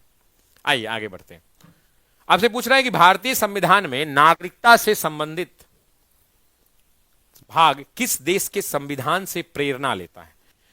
अब आपसे पूछ रहा है किससे संबंधित, नागरिकता से संबंधित पूछ रहा है। और आपसे क्या कह रहा है, आपसे ये कह रहा है कि नागरिकता से जो संबंधित बातें हैं, जो नागरिकता से संबंधित बातें हैं, वो भारत के अंदर में कहां से ली गई हैं, किस देश से ली गई हैं। जरा कमेंट करके आप बताइए, मैं देखना चाहता हूं आप सभी लोगों का comment. I just want to see every single comment. D आ रहा है, डी आंसर आ रहा है, बहुत सारे लोग डी कह रहे हैं, लेकिन डी से काम नहीं चलेगा, पूरा पूरा बताना होगा। डी टेस्ट का डिस्कशन करवाइए। देखिए टेस्ट के डिस्कशन के बारे में मेरा बहुत क्लियर टिक है, मैं बहुत क्लियर बातें करता हूं टेस्ट के डिस्कशन के बारे में। टेस्ट हमारे यहां चूंकि क्या है कि हमारे यहां टेस्ट बहुत सारा है, एक दो टेस्ट तो है नहीं, हमारे यहां टेस्ट क्या है, बहुत सारा टेस्ट है। तो जब बहुत सारा टेस्ट है मेरे दोस्तों, तो हम उतना टेस्ट का डिस्कशन लाइव में नहीं हो सकता है। तो हम लोग प्रयास कर रहे हैं, लेकिन तो हम लोग प्रयास कर रहे हैं इसके लिए। और प्रयास अगर जब हम कर रहे हैं तो हम लोग सफल होंगे, और जब सफल होंगे तो आपको हम लोग बता देंगे। लेकिन हाँ, इतना तो तय है, इस बात को आप भी जानते हैं और इस बात से आप भली भांति परिचित हैं कि ऑफिसर्स एकेडमी के शिक्षक मेहनत करने से पीछे नहीं हटते। इतना तो आपको पता है। मैंने कहा है मेहनत करने से हम पीछे आपके लिए कभी जीवन में नहीं हटेंगे दोस्त, इस बात को याद रखिएगा। मैंने आपसे कई बार चार पंक्तियां कही है कि मेहनतें हदें पार करती हैं, जुनून हालातों को मरोड़ देते हैं, परीक्षा तपस्या की कठिन दौर होती है और कुछ अपने मुश्किलों में छोड़ देते हैं। जवानी किताबों में ढल रही है, जिंदगी मौसम है हर रोज बदल रही है, लफ्जों में दुख बयां किया नहीं जाता, लड़खड़ाते हुए ही सही पर जिंदगी संभल रही है। पैसा पैसा जोड़कर बापू मेरी किस्मत संवार रहा है, तिनका तिनका बचाकर बेटा हर रोज लड़ रहा है, फटे चप्पलों में बापू अब भी मीलों चलता है, रिजल्ट का क्या होगा इस बात से डरता है। रोटी पका रही मां घर पर, रोटी पका रही मां घर पर, बेटे का पेट यहां खाली है, पटाखे फुट रहे गांव में, पता नहीं कब दिवाली है, होली आ रहा है, होली खेल रहे सब यार, किस्मत तो यहां जाली है, और असफलता लगी जैसे गले, मार रहे सब ताली है। ताली मारो ताने मारो मुझे अब कुछ ना कहना है, संघर्ष जिंदगी है माना, मुझको तो बस अब लड़ना है, असफलता छू भी ले मुझको अब न डरना है, और बात बाप के पगड़ी की है तो किस्मत से भी अरना है। तलवार पर लगाकर धार अब कलम उठाना है, घिस घिस कलम पन्नों को अब अंगार बनाना है, रखा बाप ने सर ऊंचा चाहे कुछ भी हालात रहे, इस बार मुझे बापू का सर समाज में ऊंचा रखना है। तो आंखों में अंगार लिए, हाथों में कलम की धार लिए, खड़ा हूं मैं कर्म पथ पर सपने हजार लिए, तो समय रण क्षेत्र का है, समय का बिगुल बजेगा, परीक्षा की घड़ी है यह रण क्षेत्र सजेगा, कलम डोलेगी पन्नों पर इतिहास रचेगी, और मेहनत स्वयं उम्मीदों पर खरी हो नचेगी। ये घड़ी जीतने का है, ये घड़ी उफान देगा, लड़ेंगे इस घड़ी से हम, यही घड़ी पहचान देगा, कलम मयार में साथ है मेरे, जमी देगा आसमान देगा, यही देगा खुशियां घरों की, यही सपनों को सम्मान देगा। तो आंखों में तू अंगार रख, हिम्मत नहीं तू हार, अब जीत हार का तो पता नहीं, पर हिम्मत तू हर बार रख जुनून सीने में अपने, आंखों में प्रतिकार रख, सफलता चूमेगी कदमों को, बस हौसला बरकरार रख। अरे हम कहां रुकने वाले हैं, हम कहां झुकने वाले हैं, रखा कलम को शिद्दत से, फिर हाथ देखकर पता चला कि हाथों में पड़ गए छाले हैं, फिर भी कलम संभाले हैं, हम ऑफिसर्स एकेडमी वाले हैं। लास्ट चार पंक्तियां आपके लिए कह रहा हूं कि एक हाथ में जिम्मेदारी, दूजे में सपने पाले हैं, जज्बा शिक्षक बनने का है जो अब पूरा करने वाले हैं। रोकने वालों सुनो, हम नहीं रुकने वाले हैं, क्योंकि हाथों में पड़ गए छाले हैं, फिर भी कलम संभाले हैं, हम ऑफिसर्स एकेडमी वाले हैं, हम ऑफिसर्स एकेडमी वाले हैं। झुकना नहीं है मेरे दोस्त, रुकना नहीं है मेरे दोस्त, कलम घिसते रहना है। किसी की औकात नहीं कि आपके कलम की ताकत को छीन ली जाए। आप मेहनत से पढ़े हैं, आपका रिजल्ट कंफर्म है कि होगा। मैं चाहता हूं एक बार कमेंट बॉक्स में सभी लोग लिखें कि यस सर, इस बार ऑफिसर्स एकेडमी का झंडा लहराएगा। जरा कमेंट बॉक्स में लिख दीजिए कि ऑफिसर एकेडमी का इस बार झंडा लहराएगा। और बिहार का कोना कोना बोल रहा है, गांव गांव डोल रहा है कि बिहार शिक्षक भर्ती परीक्षा मतलब the officers academy, the officers academy.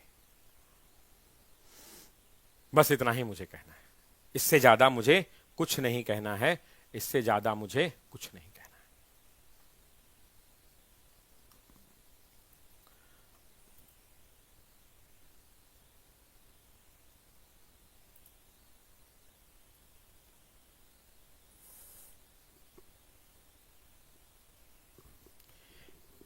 चलिए अब आगे बढ़ते हैं अगले प्रश्न पर।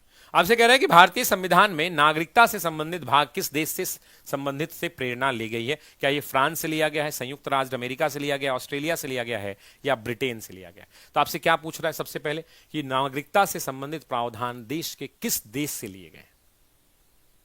बताइए जरा कमेंट करके कि भारत के अंदर में जो नागरिकता की बात है, ये नागरिकता का जो मामला है, ये नागरिकता वाला मामला किस देश से लिया गया है? किस देश से लिया गया है? किस देश से लिया गया है?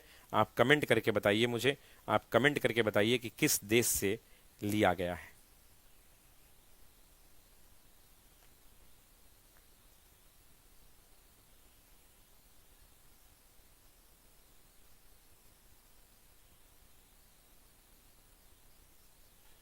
एक सेकंड, एक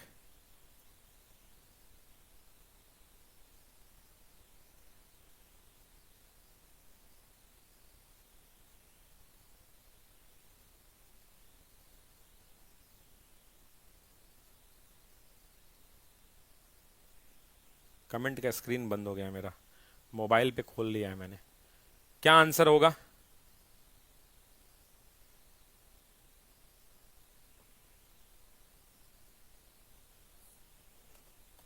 इसको कैसे रखे? तो काम ही नहीं कर रहा है एसडीएमआई क्या? अब भाई मोबाइल देख देख के कमेंट देखना पड़ेगा, अब हमारे पास कोई विकल्प नहीं है। ठीक है, तो कोई बात नहीं, बर्दाश्त कर लेंगे। मोबाइल में कमेंट चल रहा है, गिलास पे आएगा नहीं आएगा। चलिए तो बताइए कि क्या होगा आंसर, क्या होगा? तो सभी लोगों का उत्तर आने लगा है। प्रश्न का जो सही उत्तर हो जाएगा दोस्तों वो ब्रिटेन हो जाएगा। अब देखिए, जब हम संविधान, भारत के संविधान की बात करते हैं तो भारत के संविधान के बारे में हम लोग बहुत सारी बातें करते हैं, एक दो नहीं, बहुत सारी बातें करते हैं। भारत के संविधान के बारे में हम विभिन्न स्रोतों की बातचीत करते हैं और बहुत सारी अन्य बातें भी करते हैं। लेकिन आज की क्लास में हम नागरिकता को समझेंगे। सबसे पहले अगर आपसे सवाल पूछे, यहां से पहले सबसे पहले क्या हो सकता है? नागरिकता की बात आ रही तो आप भी जानते हैं कि एकल नागरिकता है भारत के अंदर में, एकल नागरिकता है। लेकिन उससे पहले आप समझिए कि नागरिकता का उल्लेख संविधान के किस भाग में है। तो सबसे पहला कमेंट आना चाहिए कि संविधान के भाग 2 में। साथियों कहां पर है? तो संविधान के भाग 2 में इसका प्रावधान किया गया है। दूसरा सवाल जो यहां से आपका बनेगा, साथियों थोड़ा गंदा लग रहा है, दूसरा सवाल जो यहां से बनेगा, दूसरा जो सवाल यहां से बनेगा दोस्तों वो क्या बनेगा? तो पहला जो सबसे पहला सवाल है वो बनेगा कि भारत के संविधान के किस भाग में नागरिकता का उल्लेख है? तो 2 के अंदर में। दूसरा आपसे क्वेश्चन बनेगा कि किस अनुच्छेद में कहां से कहां तक इसका विवरण है? तो आर्टिकल पूछेगा तो कहेंगे 5 to 12। सभी लोग कमेंट कीजिए कि संविधान के अनुच्छेद 5 से 12 कह रहा हूं, 5 से 11, 5 से 11 में, संविधान के अनुच्छेद 5 से 11 में क्या है? तो इन अनुच्छेदों के अंदर में साथियों नागरिकता का प्रावधान है। अब सवाल ये उठता है कि अगर नागरिकता का प्रावधान है तो अगला क्वेश्चन यही उठता है साथियों कि नागरिकता भारत के अंदर में अनुच्छेद 5 से 11 में कही गई है, तो भारत में किस प्रकार की नागरिकता है? भारतीय संविधान में किस प्रकार की नागरिकता का उल्लेख है? तो हमारे यहां सिंगल सिटीजनशिप है साथियों, उसको हिंदी में कहते हैं एकल नागरिकता। भारत के यहां पे क्या है भाई? तो एकल नागरिकता है। मतलब कहने का बड़ा सिंपल और सरल है कि आप सिर्फ और सिर्फ भारत के निवासी हो सकते हैं, बिहार के निवासी नहीं हो सकते हैं। भारत के अंदर में सिर्फ और सिर्फ आप कहां के हो सकते हैं? तो भारत के निवासी हो सकते हैं। सिंगल सिटीजनशिप की बात करता है। उसके अलावा अगर हम बात करें, उसके अलावा हम बात करें तो भारत के नागरिकों को बहुत सारे अधिकार हैं। लेकिन एक मेरा छोटा सा सवाल है, एक छोटा सा सवाल है मैं जो पूछना चाहता हूं आप लोगों से कि नागरिकता वाला ये जो मामला है ये किस सूची में आता है? क्या ये संघ सूची का मामला है, क्या ये राज्य सूची का मामला है, या ये समवर्ती सूची का मामला है? नागरिकता किस सूची का विषय है आपको ये बताना है कमेंट बॉक्स के अंदर में। यहां पे मैं लिख के खाली छोड़ देता हूं, यहां पर लिख के मैं खाली छोड़ देता हूं कि किस विषय में ये विषय किस सूची में आता है, मतलब ये एक समवर्ती सूची में आता है। आपसे मैं पूछ रहा हूं कि सूची का विषय क्या है, संघ सूची में आता है या राज्य सूची में आता है? तो बहुत सारे लोग कह रहे हैं राज्य संघ आ रहा है, बहुत जगह क्या आता है, संघ सूची। बिल्कुल सही मेरे दोस्तों, संघ सूची के अंदर में, संघ सूची के अंदर में। तो सभी लोग करेक्ट कमेंट कर रहे हैं मेरे दोस्तों, संघ सूची के अंदर में। अब नेक्स्ट बात कर लेते हैं। अब जो पांचवी बात, ये सारे सवाल आपसे पूछे जाएंगे। पांचवा सवाल आपसे पूछा जाएगा कि जो भारत राज्य के नागरिक हैं उन नागरिकों के मतदान के अधिकार कहां कहां प्राप्त है। तो याद रखिएगा कि लोकसभा के चुनाव में या विधानसभा के चुनाव के लिए मतदान का अधिकार जो है केवल और केवल भारतीय नागरिकों को प्राप्त है। आप जानते हैं कि हमारे यहां नागरिकता कई तरीके से ली जाती है, नागरिकता की समाप्ति भी कई तरीके से होती है। हम इसको डिटेल में अभी देखेंगे नागरिकता कैसे ली जाती है। तो आप भी जानते, चलिए बात निकली तो कर ही ले। तो नागरिकता अगर अर्जन की बात हो जाती है कि भारत में नागरिकता अर्जित कितने प्रकार से की जाती है, तो आप क्या कहेंगे? तो नागरिकता जो है अर्जित की जाती है 5 प्रकार से। कितने प्रकार से? 5 प्रकार से। और ये कौन सा अधिनियम है? तो आप भी जानते हैं कि इसको अर्जित करने के लिए नागरिकता अधिनियम 1800 नहीं, नागरिकता अधिनियम 1955 है साथियों, नागरिकता अधिनियम 1955। कई बार एग्जाम में आपको फंसा देगा, एग्जाम में आपको क्या करेगा, फंसा देगा। मेरे साथ इसको याद कर लीजिए। अच्छा, सबसे पहले आप नागरिक क्या हो सकते हैं? मान लीजिए मेरा बेटा है मानविक, मानविक किसी देश में पैदा हुआ, तो जन्म से नागरिकता मिलेगी कि नहीं मिलेगी? यस और नो कमेंट बॉक्स में बताइए कि क्या जन्म से नागरिकता मिलेगी। तो पहला ये याद रहना चाहिए, कंफ्यूज करता है एग्जाम में। तो सबसे पहला जो है जन्म से प्राप्त नागरिकता होगा या नहीं होगा? सबसे पहला जन्म से प्राप्त नागरिकता। कोई बच्चा यहां पे पैदा हुआ, मान लीजिए आपकी नौकरी होगी, शादी ब्याह होगा, तो आपका भी बेटा बेटी होगा, तो वो जन्म जब यहां लेगा तो वैसे आधार पे उसको नागरिकता मिलनी चाहिए कि नहीं मिलनी चाहिए? मिलनी चाहिए। तो नागरिकता मिलती है, नागरिकता अधिनियम 1955 देता है। और एग्जाम में यह भी सवाल पूछता है कि भारत के अंदर में नागरिकता अधिनियम 1955 का अंदर में संशोधन भी हुआ था, उन संशोधनों की भी चर्चा करेंगे। 10 जनवरी 2019 वाला संशोधन, ठीक है। दूसरा, मान लीजिए आप सुनते होंगे ना कि फलना आदमी का वंशज भारतीय था, मूल के अधिकारी थे, तो वंश के आधार पर नागरिकता प्राप्त होती है। यस और नो? यस। तो दूसरा जो है, सभी लोग कमेंट करें, वंश के आधार पर, वंश के आधार पर प्राप्त होती है प्राप्त नागरिकता। तो दूसरा जो नागरिकता का तरीका है वो भारत के अंदर में जो सिटीजनशिप मिलता है वो किनको मिलता है? तो वंश के आधार पर। तीसरा, वंश के बाद जो तीसरा सबसे महत्वपूर्ण है वो रजिस्ट्रेशन के द्वारा यानी पंजीकरण के द्वारा नागरिकता प्राप्त की जाती है। कैसे ये पूरी प्रक्रिया होती है इसके बारे में भी बातचीत करेंगे। तो पंजीकरण के द्वारा यानी रजिस्ट्रेशन के द्वारा प्राप्त नागरिकता को भी हम क्या कहते हैं? प्राप्त नागरिकता को भी हम क्या कहते हैं साथियों? तो इसके द्वारा भी प्राप्त नागरिकता को हम क्या कहते हैं? तो भारत के नागरिक लोग यहां से भी बन सकते हैं। पंजीकरण के बाद जो चौथी बात आती है वो भी पता है कि देशीकरण के द्वारा जो प्राप्त नागरिकता होती है, ये क्या होता है इसको डिटेल में एक एक करके एक्सप्लेन करेंगे। लेकिन ये एग्जाम में आपके ऑप्शन रहेगा कि देशीकरण के द्वारा नागरिकता आपको मिलती है। इसमें बहुत सारे क्लाउजेज हैं, मैं अभी एक एक करके बताऊंगा कि भारत में जन्म लिए उनका, बंटवारा के समय पाकिस्तान चले गए उनका, बंटवारा के समय पाकिस्तान गए, घूम घाम के वापस भारत आ गए उनका, उन तमाम बारों में अभी बातचीत हम लोग करेंगे। और पांचवा जो सबसे इंपॉर्टेंट है कि जब क्षेत्र की समाविष्टि होती है तो उस टाइम पीरियड पे जो नागरिकता प्राप्त की जाती है उसको हम क्या कहते हैं? तो क्षेत्र समाविष्ट की द्वारा प्राप्त नागरिकता। तो पांचवा जो है साथियों क्या होगा? पांचवा होगा क्षेत्र समाविष्ट के द्वारा प्राप्त नागरिकता। तो ये 5 तरीकों से नागरिकता प्राप्त की जाती है। ये 5 तरीकों से नागरिकता क्या की जाती है? तो भारत में प्राप्त की जाती है। अब एक एक करके इनके बारे में डिटेल में अभी मैं पढ़ूंगा और आपको बताऊंगा और समझाऊंगा भी। उसके अलावा आप जानते हैं साथियों कि भारत के अंदर में जब हम संविधान के अनुच्छेद 5 की बात करते हैं तो भारत के अंदर में संविधान का अनुच्छेद 5 क्या कहता है कि भारत के अंदर में अधिवास के द्वारा नागरिकता के प्रावधान जो हैं वो कहां मिलते हैं? तो आर्टिकल 5 में मिलते हैं। अब आपके मन में होगा सर ये अधिवास का मतलब क्या होता है? अधिवास का मतलब होता है कि एक राज्य और एक व्यक्ति के बीच का, एक राज्य का क्षेत्र और एक मनुष्य के बीच का जो संबंध है वो अधिवास होता है। अधिवास जब आप डिटेल में पढ़ेंगे तो आपके टीचर ने आपको पढ़ाया होगा कि अधिवास दो प्रकार के होते हैं, एक होता है उद्भव अधिवास और एक होता है ऑप्शनल यानी वैकल्पिक अधिवास या विकल्प अधिवास। आप जानते होंगे कि आर्टिकल 7 क्या कहता है कि भारत से पाकिस्तान को जाने वाले, प्रज्वलन करने वाले व्यक्तियों को नागरिकता के संबंधित प्रावधान कहां मिलते हैं, तो आर्टिकल 7 में मिलते हैं। बहुत सारे ऐसे लोग हैं जो भारत में जन्म लिए या फिर छोड़ो भारत के मूल के लोग हैं, वो रोजी रोजगार के लिए विदेश में रह रहे हैं या विदेश में प्रवासी हो गए हैं, उनकी नागरिकता से संबंधित बातें अनुच्छेद 8 में कही गई हैं, आर्टिकल 8 में कही गई। और आपको पता है ना कि जो आदमी विदेश चला जाता है उस विदेशी व्यक्ति के लिए भारत की नागरिकता प्राप्त करने के लिए भारत में कितना वक्त रहना पड़ता है। प्रवासी के रूप में रहने वाले जो विदेशी व्यक्ति हैं, जो भारत आके बसे हैं, विदेशी हैं, भारत आके बस रहे हैं, गया में रोज जो है वो कर रहे हैं, पूजा पाठ कर रहे हैं, बौद्ध धर्म के लोग हैं, कितना साल उनको रहना पड़ता है, तो 12 बरस उस प्रश्न का उत्तर होता है। 12 ईयर्स होता है। तो 12 साल के अंदर में बहुत सारी चीजें हैं। अब मुझे अगर छेड़ोगे तो मैं फिर वहां लेके चला जाऊंगा, क्या नाम है उसका, सिंधवी समिति की सिफारिश क्या थी, दोहरी नागरिकता। आपसे पूछता है कि किस समिति के द्वारा, आपसे एग्जाम में पूछेगा किस समिति के द्वारा प्रवासी भारतीयों को दोहरी नागरिकता देने की सिफारिश की गई थी, तो लक्ष्मी मल सिंघवी समिति। याद रखिएगा, अपना नाम भूल जाइए लेकिन इस लक्ष्मी मल सिंधवी समिति को मत भूलिएगा। ये लक्ष्मी मल सिंधवी समिति वो समिति थी मेरे दोस्तों, ये वो समिति थी जिस समिति ने क्या किया, तो इस समिति ने बस इतना ही कहा, इस समिति ने कहा कि जो प्रवासी भारतीय हैं उनको दोहरी नागरिकता देनी चाहिए, इसकी सिफारिश यहीं पर की गई थी। अब दिल्ली की नहीं मिली, नागरिकता में संशोधन क्या हुआ, वो 1 जुलाई 1987 वाला मामला क्या है, 26 जनवरी 1950 के बाद वाला मामला क्या है, लेकिन 26 जनवरी 1950 और 1 जुलाई 1987 के पहले जो भारत में जन्म लिया उसका मामला क्या है, 2003 में जो नियम बदला उसमें मामला क्या है, वो सारी चीजों को नए 10 दिसंबर 1992 के पहले वाला मामला क्या है, वो सारी चीजों को हम एक एक करके डिटेल में समझेंगे। लेकिन आज हमारा पॉलिटी का क्लास तो है नहीं, इसलिए हम लोग इसको बहुत ज्यादा डिटेल में भी नहीं जाएंगे, ठीक है। लेकिन आपसे हम एक सवाल पूछेंगे जो हमारे इंपॉर्टेंट है, और वो सवाल यह है कि ये जो नागरिकता अधिनियम 1955 में है, इसमें अभी तक कितनी बार संशोधन हो चुका है। ऑप्शन भी देते हैं, 5 बार, 6 बार, 7 बार, 8 बार, इतना नहीं, 8 बार। कमेंट कीजिए जरा एक बार।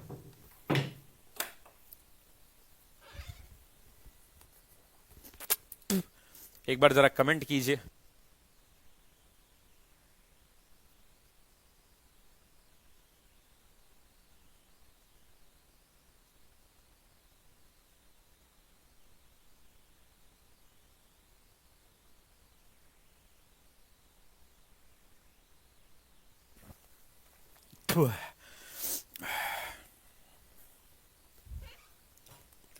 चलिए, तो उत्तर आने लगा, अरे यार ये क्या हो गया, उत्तर आने लगा है। और उत्तर क्या होगा भाई, उत्तर क्या होगा जरा कमेंट कीजिए। ये नीचे का पोडियम ही घसक गया।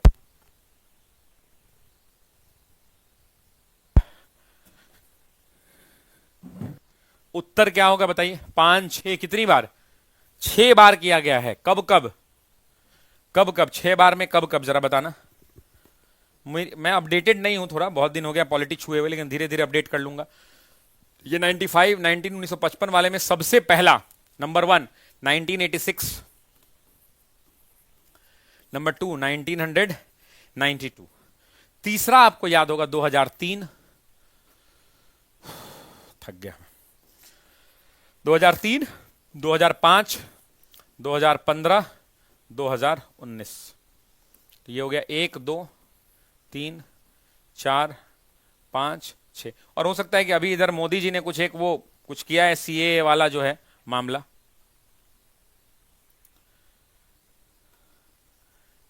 क्या लिख रहा है सर, यही मोटिवेशन तो नींद भगा देता है। सर आपसे बिग हॉस्पिटल में मिले थे, ऑनलाइन का स्टूडेंट हूँ, हर दिन क्लास लेकर ही जीता हूँ सर, ऐसा लेकर जीता हूँ।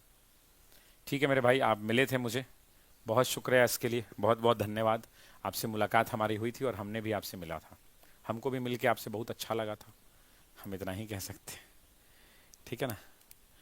अच्छा, अब चलिए आगे बढ़ते हैं अगले प्रश्न की ओर।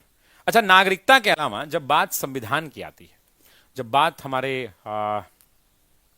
ये आती है, क्या बोलते हैं उसको, कॉन्स्टिट्यूशन की आती है, संविधान की जब बात आती है, तो भारत के अंदर में जो संविधान जो हमारी बनाई गई, जो कॉन्स्टिट्यूएंट असेंबली थी। अच्छा, हमारे संविधान की 5 विशेषता बताएंगे आप हमको? हमारे संविधान की 5 बड़ी विशेषता भारतीय संविधान के मैं पूछना चाहता हूं, मैं थोड़ा समझना चाहता हूं कि आपका डेप्थ क्या है। एग्जाम का क्वेश्चन पूछूंगा जो टीआरई के अंदर में आया है। मैं अगर आपसे पूछूं कि भारतीय संविधान की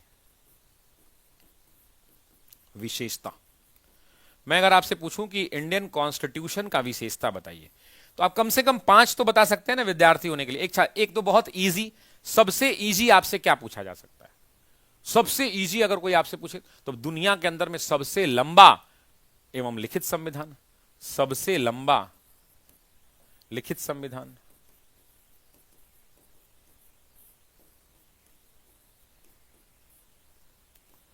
एवं लिखित संविधान, वही वाला बोलिएगा जो ऑप्शन में आता है। लिखने के लिए तो बहुत कुछ लिख सकते हैं, संविधान की विशेषता लिखते लिखते बोर्ड नहीं खत्म होगी, और जितने भी पॉलिटी के एजुकेटर हैं आपको बहुत सारा चीज लिख के बता देंगे। लेकिन क्या लिख रहा है एक बच्चा?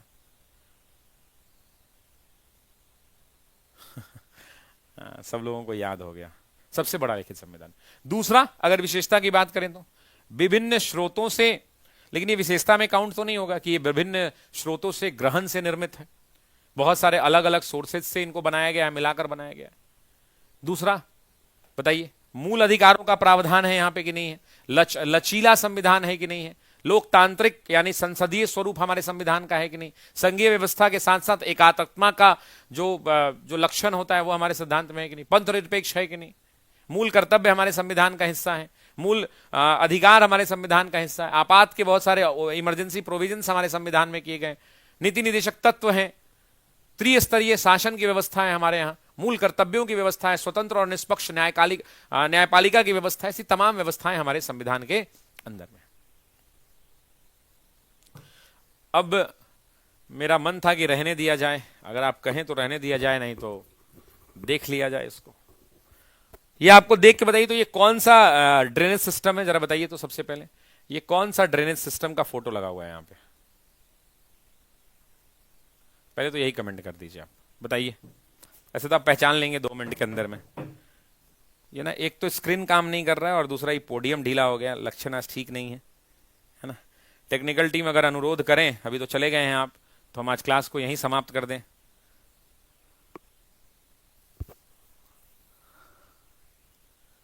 पढ़ा हुआ याद कैसे रखें, मनोज कुमार ठाकुर जी हैं। सर इतना कुछ कैसे याद रखते हैं, सुबह से कुछ एडवाइस कीजिए। बिल्कुल बता रहे हैं कैसे याद रखते हैं। याद करने का एक बहुत सिंपल तरीका है, आप सुबह सुबह उठिए और जो चीजों को याद करना है उसको कम से कम 2 बार प्रातः 3 बजे, प्रातः सुबह 3 बजे से पढ़ना शुरू कर दीजिए। पहला, 3 बजे से जब पढ़ना, 2 बार पढ़िए प्रातः, 2 बार किसी भी चीज को रटिए प्रातः 3 बजे से। दूसरा,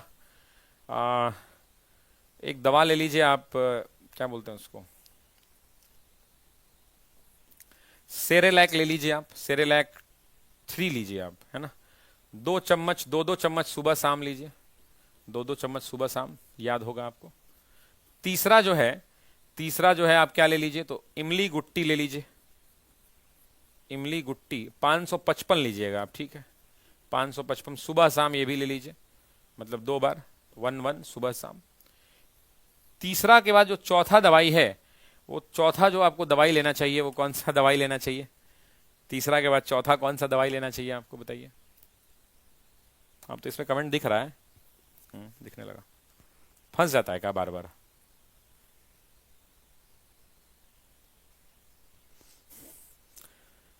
हाँ, फॉलिक एसिड नहीं लेना चाहिए, वो कह रहा है फॉलिक एसिड। अरे बुर्बक, फॉलिक एसिड किसी और चीज की दवा है। वो बेचारा जो पूछा है वो पुरुष है ना, सक्सेट पॉइंट बढ़ारा भाई पीके सर पूछे हैं, पीके सर पुरुष हैं, वो फॉलिक एसिड लेंगे।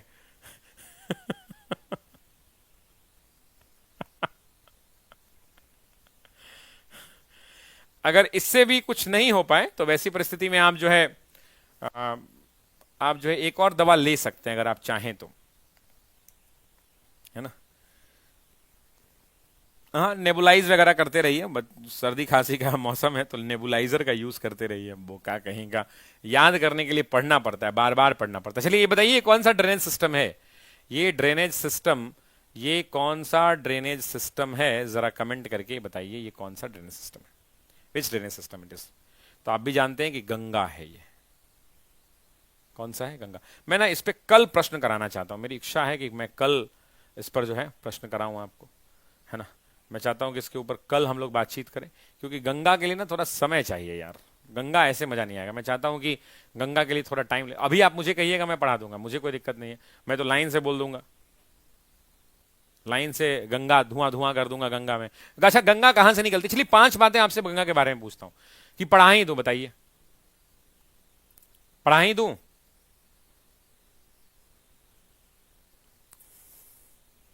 कल रखिए इसको, नहीं तो मुझे कोई टाइम नहीं लगेगा। गंगा जो है भागीरथी से निकलती है, भागीरथी के पास जो है, सॉरी मैं भागीरथी कह रहा हूं, गंगोत्री ग्लेशियर के पास से निकलती है। और उसके बाद गंगा नदी के जो मुख्य सोर्सेज माने जाते हैं उसमें बहुत सारी छोटी छोटी धाराएं हैं, और उसके अलावा बहुत सारी चीजें हैं। अब ये बात निकलेगी तो फिर देवप्रयाग, रुद्रप्रयाग, वो सब पूरा निकल जाएगा ना, कहानी चिट्ठा खोलेंगे, अदंत प्रयाग, रुद्रप्रयाग, कर्ण प्रयाग, विष्णु प्रयाग, ये सारी निकलेंगी। उनकी बाएं तट की सहायक नदियां, दाहिने तट की सहायक नदियां, फिर ये सारे डायग्राम्स आएंगे, कौन कौन नदियां कहाँ मिलती हैं, किनसे मिलती हैं, कौन कौन से हाइड्रो पावर स्टेशन हैं यहाँ पे, क्या क्या चीजें हैं, वो सारी चीजें आपको यहाँ पे दिखानी पड़ेगी मैप के अंदर में, जहां मैं दिखाऊंगा कि कौन कौन से कैनल हैं, कौन कौन से बैरेजेस हैं, कौन से हाइड्रो इलेक्ट्रिक प्रोजेक्ट्स हैं, कौन कौन से चीजें हैं, वो सारी चीजें आपको मिलेंगी। तो इसके लिए कल छोड़ देते हैं, और भारतीय संविधान की विशेषता मैंने आपको बता दी है, ठीक है, क्लियर। अच्छा, एक बात और है कि online test series officer academy का लॉन्च कर दिया गया और ऑफलाइन भी लॉन्च कर दिया गया है, ठीक है।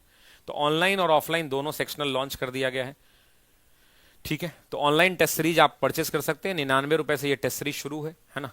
पीआरटी का भी टेस्ट सीरीज है, 6 to 8 का भी है, 9-10 का भी। जो भी लोग ऑफिसर एकेडमी के टीआरई 4 के बैच के स्टूडेंट हैं उनको टेस्ट जो फ्री कहा गया है देने के लिए, वो टेस्ट उनको फ्री मिलेगा। उसके अलावा ये अलग से लेना चाहते हैं तो आप अलग से खरीद सकते हैं, ठीक है। अलग से आप लेना चाहते हैं तो आप अलग से खरीद सकते हैं, लेकिन आपको टेस्ट सीरीज जो है, जो भी आपसे वादा किया गया है वो वादा पूरा हो जाएगा, ठीक है। इस बात को ध्यान रखिएगा।